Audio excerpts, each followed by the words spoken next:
The show may almost be over, but there's no need to cry, as it's now time for the happy ending. Sir, get your mind out of the gutter. Not that kind of happy ending, this kind. I am happy, you are happy, let us be happy together. The promos are working. Welcome back to the House Sparks radio program, Mega Worldwide. Yay. And yes, it is now time for the happy ending. Yay!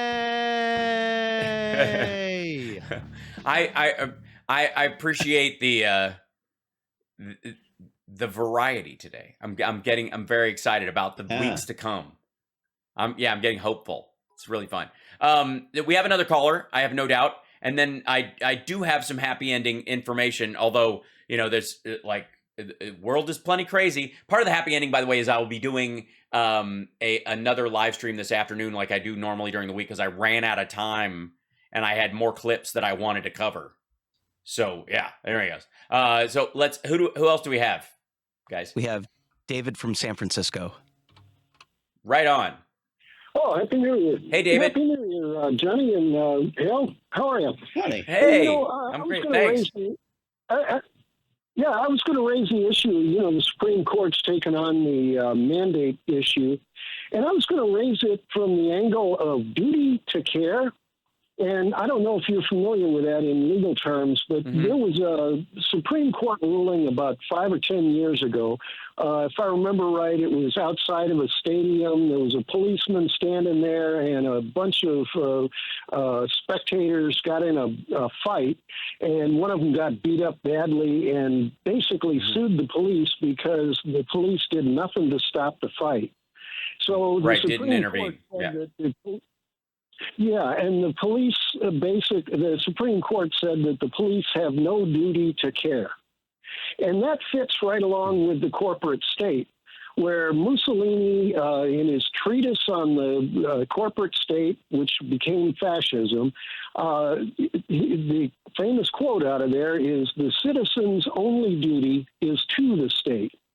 So the citizens are basically subjects and not citizens, and that they have no purpose in life other than to serve the state. And so when it comes down to Biden has shown that he has a duty to care, and that he is going to use the U.S. government as in its positions of power to be able to give free vaccines, to give free testing, to give free advice about how to survive a deadly disease. And the corporate statists in this case are trying to get the Supreme Court to basically say that the state has no duty to care. And so that was, pretty much my one-liner. I got on you. that. I hear what you're saying in that regard. I also think that in the fact that Biden does believe that and is instituting that and is acting in that way falls within that optional aspect of the Supreme Court. Because if that cop, for example, had been a different cop and had taken care to carry out their duty, that lawsuit never would have come and that affirmation might not have happened, but the existence of the reality still would be there. And that's why elections matter. And part of the duty to care aspect, right? The part of the duty to care aspect that that the government can't care about all things. And so what you're really talking about in terms of the U.S. government, Mussolini aside, would be the authorization of an enforced prioritization of administrative duties, meaning that the administration could be forced by polling or by general agreed upon reality or mob mentality, whichever is louder, to have a duty to care about a particular circumstance in a particular way. That intervention is their duty, is an expression of the duty to care, or non-intervention is the expression of the duty to care, which would be the right-leaning, independent, libertarian version. The government shows it cares by not screwing it up. So the duty to care aspect in a police officer situation is to keep the peace and protect and serve or whatever. In that moment, I suppose they have, I'm not familiar with the point of that, direct interaction, that if they don't have to endanger their lives if they're alone, because some people decided to get into a fist fight and it might have endangered them and they're by themselves, and it's their duty to guard this door, but not to go over there and stop that fight. And their orders are to stay and guard the door, because if something bad happens there, it happens to everybody in the stadium. But if they go over there and clear that, this might be a distraction. This might be the third time they've done a fake, phony fight while people run in the door, blah, blah, blah. So he has no duty to act on that one thing that he sees, because he's got a greater order rule that he's played. When it comes to the government, right. When it comes to the government, the issue that I have with what you're talking about is using the broad ideas of the citizen has a duty to the state. And in terms of, fascism, socialism, or communism, that is a fact. That is a factor of the actual existence of those systems. That is true to those systems, argued by and for anyone in and in support of those systems. In our governmental system, that is not the case. It's not how the Constitution is drafted, and because of there's a certain amount of individuality baked in, always pursuit of happiness, life, and liberty being part of that. That the government's duty to care is up to the guidance of the administration that you put in charge. The voters' duty to care for the rest of the country as citizens, the citizens' duty to care is paramount. We elect people that will carry out, if you've got, 5 entrances and 3 exits to cover in a situation, and you've got to choose which ones to board up and protect and which ones you can handle personally in an emergency.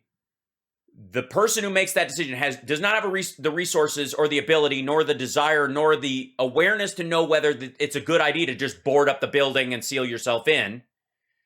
We the citizenry elect people who will use the best judgment, guided by what we believe their ethics are, their party platform is, to make the decisions to carry out the duty to care in a way that's in fitting with those things. Does that make sense?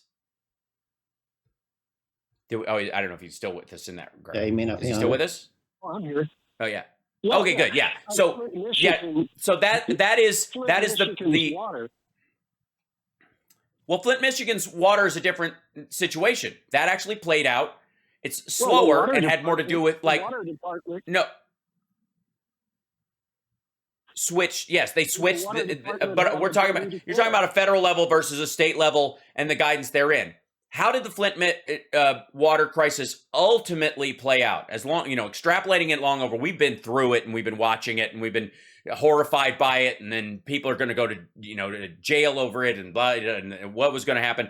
Ultimately, what occurred was the citizens, out of a duty to care, elected Joe Biden, who ran on part of his infrastructure plan being the replacement of lead pipes in the entire country, starting with places like Flint, Michigan, where they are the most vulnerable.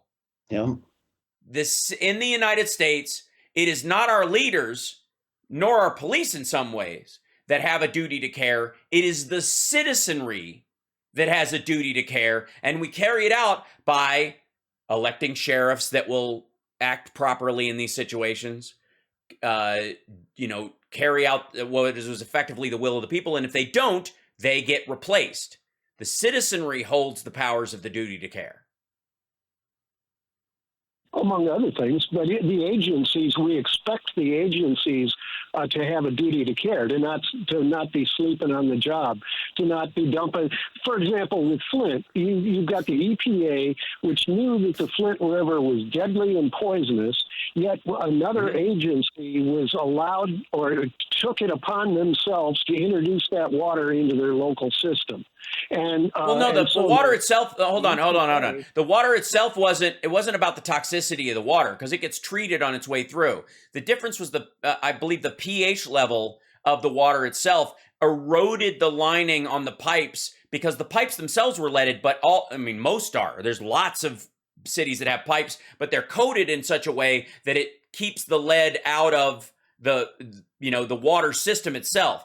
The switching of the types of water without doing, the proper protections eroded that lining and allowed the lead that's in the pipes to seep into the water system and be consumed by the people. It wasn't that there was lead in the water from the lake that got into the system. That wasn't the point of it. And they knew, they didn't do the due diligence in some cases or look the other way towards it in Michigan. But as a nation, we carried out the duty to care by recognizing that we'd assumed the duty to care was there because we figured out lead pipes were bad. We put a lining in them. That lining is supposed to protect them. Most citizens and people nationwide aren't aware that, they have lead pipes or that lining has been put there and that it can be eroded if you switch and you don't make special concessions to, in terms of the water that you're introducing into the system. So it played out poorly, but again, it's on us. That's why elections matter. This isn't some sort of the EPA is not an overlord.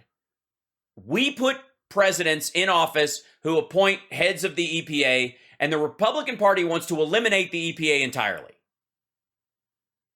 Right, That's where we are right now. It's not.